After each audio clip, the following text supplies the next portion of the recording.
Hello and welcome to another App Marketing Conversations. I'm Roby Ganguly from Apptentive. As always, I'm joined by Ryan Morrell from Gamehouse and Ian Sefferman from Mobile Dev HQ. We're missing Darwin. That's right. But, It's a good thing. Darwin's in the corner. For those who checked out last week's segments, you might have noticed that Darwin was acting up a little bit. So. We want to talk about Q4. So we're wrapping up Q3 here, and we know that many marketers out there are thinking about how to close out the year. And Q4 is historically big for many companies, especially retail, travel. As you're thinking about Q4, and we've had a number of years of experience in that ecosystem, I think there's some lessons for how to plan around this and how to do timing around product launches. So we thought we'd share some tips and tricks and get into that a little bit, and then take comments and questions so we can dig in more over the course of the quarter. Let's start off. Number one piece of advice that you would give to app marketers thinking about their Q4 planning.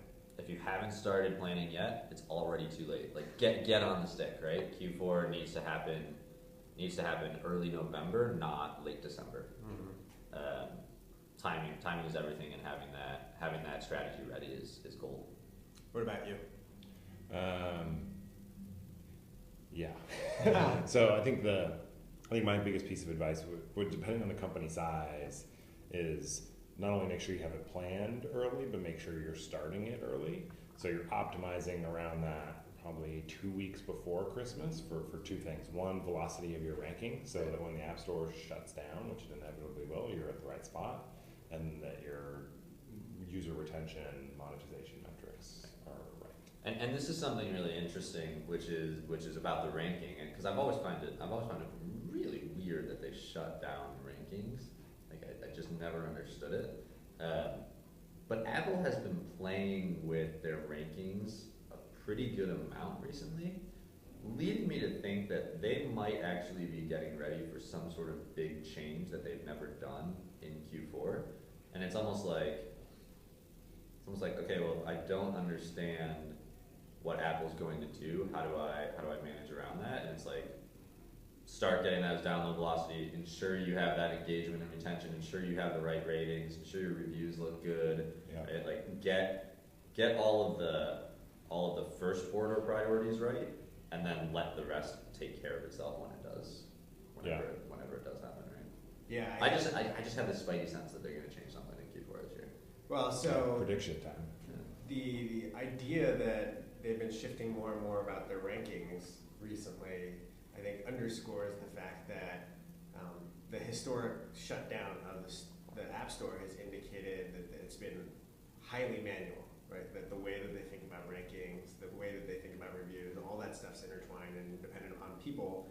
And so if they're shifting a lot of the rankings, maybe they'll be moving some of that optimization more to their computers, which you would sort of expect, right? Like it's actually a little odd how manual it is. So if you assume that, then your point really is an important one.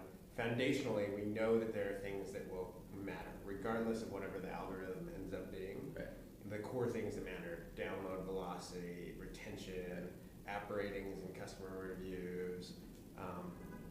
What else foundationally should people be thinking about that you think maybe they're not planning around as much? I think product launch timing is really important. Yeah. So I mean, you're going to see like certain developers are planning to launch their games in early December or late November, whatever it may be, and those developers have existing relationships with Apple and can negotiate placement. Right? There was news, unconfirmed comments this week that Apple had either paid PopCap, probably not, more likely guaranteed placement for them to do iOS exclusive. Like that stuff happens. So if you're not one of those people who can get that type of promotion from Apple, you need to be launching beforehand. The last thing you want to do is launch your title at the same time that EA launches Battlefield on iOS or something like that. You're just going to get drowned out. Rule of thumb: would you say launch title by the first week of December, launch it before Thanksgiving? I mean, this is just my opinion. I would do like early November. Okay. Give you a chance to see what's happening, drive some downloads, make an update before Thanksgiving, because Thanksgiving is probably the second biggest weekend on the App Store. Right. Then see what happens right after Thanksgiving, and one more update, and then you cross your fingers. Right? Because I mean, Christmas it can't be underscored how profitable Christmas and the 4 days after dark. It's unbelievable. Yeah. Yeah. I find it really interesting. It's not exactly Black Friday, this isn't the retail sector, but it is very much a meaningful portion of the year in discovery for a lot of consumers and then by extension app marketers. Yeah.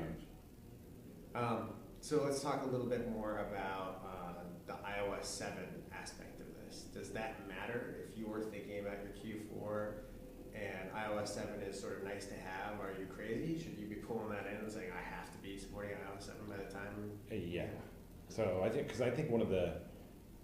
this is a guess. I'm totally making this up. Maybe this isn't true. So what happens around the holidays? People get together and people talk and share things about what they're interested in. So AirDrop becomes really interesting, right? So if you're not supporting iOS 7, I'm not sure that AirDrop will work for you, but it seems like a kind of a no-brainer right now. Bunch of kids sitting around on Christmas morning or afterwards, whatever, sharing games via AirDrop. Yeah, you have to be supporting it.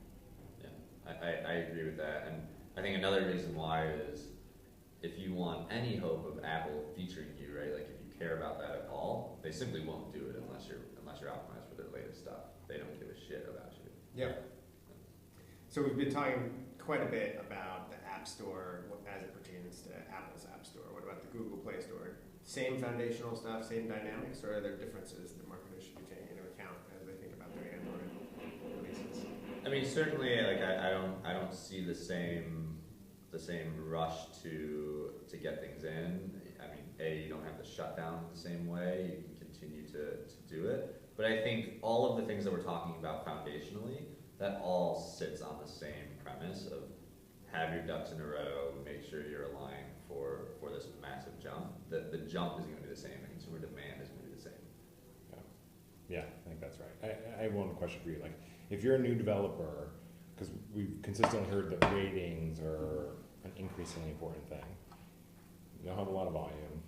How do you get that initial set of ratings, and how can you manage around that? Well, I think there are two things, and one that is underestimated and very much why we're talking about Q4 planning now is timing. You have to be out there for a period of time, especially if you're new.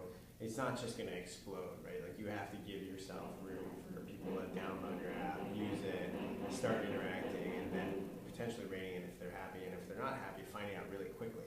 So that takes time. You can't really force that stuff. Even if you were to buy a lot of downloads, as we know, you've talked about a lot, it's not necessarily going to translate into consumers who are going to end up using it on a regular basis, which means those are not consumers who are going to rate you well. Yeah. So that's sort of one thing. The second is that if you do have other titles and you're sort of new in the space, you can do some stuff with your existing audience to move people over to your newest apps, and that's an asset you can do. And I would say sort of pleading to get to your first 20 or 30 ratings if you're really brand new is important, and people can do that. We find it's better to get people outside of your network to do that, but if you have to resort to asking your friends and family to go download your app and rate it because you have no traction and nobody's rated it, then that'll work too. Yeah. After how many, we're maybe getting a little bit off topic here, but so you see a lot of games or apps ask for ratings like almost right away. That's probably bad. Our data says that's horrible. Okay. People hate that. They don't go and rate it. They won't take action on it, but then they'll also complain. Yeah. Say, I haven't even used your service. I haven't used your app at all. Why would I do that? So we often find and suggest to people using our tools to be conservative and then sort of ramp it up more aggressively as you get data, and we report to people on the outcomes around that. So like a conservative estimate for a lot of apps is after it's been on a device for 10 days and it's been used 5 to 10 times, that seems like it's at least an indication that that person has made some commitment to experiment with your app and get to places that are successful for them. And then what's really important is to think about what's unique to your app as a success metric. If you're a utility and people can actually use you to set up like a calendar invite or something like that, that's probably aligned with them really adopting your app as opposed to just kind of poking around. So last thoughts on Q4. We'll come back to this, but last piece of advice for marketers as they're planning. My last piece of advice that we haven't talked about is actually get out of the marketing room. and make sure your engineering is also on track with this. Yeah. Especially if you have any services in the cloud, like make sure your infrastructure is ready. That's great advice. Yeah, so I would potentially think about prepaying or negotiating now around any advertising you're going to do. So especially like this week, in the next couple of days, because now end of Q3, people are maybe running deals and they'll be happy to sandbag a little bit. So you might be able to get some prepaid discounts on advertising, but I would be getting that set up now. Yeah. And I think that you should really think seriously about doing an audit, right? How is your app, how are your teams doing in terms of app store optimizations? How's your download velocity looking? How are your ratings or reviews looking? How's sentiment inside your app around customer satisfaction? If you're not aware of that, you can do an audit early on to also tell yourself and your team where you need to be by the end of November if you really want to be ready. So. Yeah. Great. Well, be sure to like this, share it with your friends, and check out the other segments this week. Thanks.